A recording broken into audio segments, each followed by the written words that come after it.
Atbildēšu uz šo komentāru. Kā ar sievietēm, kas krāp?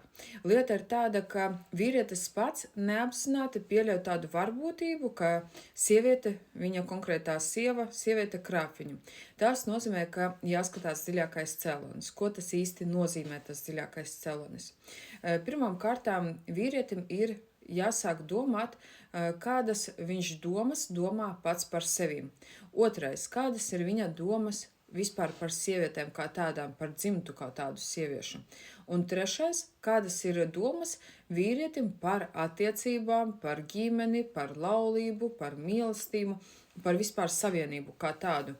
Un no šiem trījiem aspektiem ir, tā teiksim, atkarīgs no tā, kādas viņš domā. Vai tās ir negatīvā gultnē, vai tas ir pozitīvā gultnē.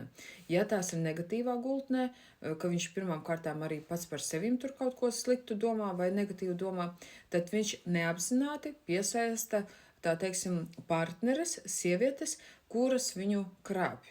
Tas, tā teiksim, to jau detalizētāk tiem, kuriem tas konkrētāk interesē, tad var nākt pie manis uz konsultāciju un tad izšķietināt katru situāciju, tāpēc, ka nav tā, teiksim, divas vienādas situācijas, katram tas ir kaut kas savs un individuāls. Kāpēc tas tā notiek?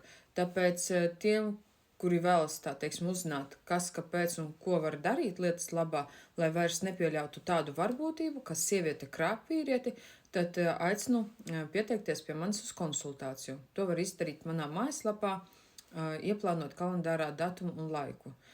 Tiekamies konsultācijā, pārunāsim tad krietni dziļākos līmeņos.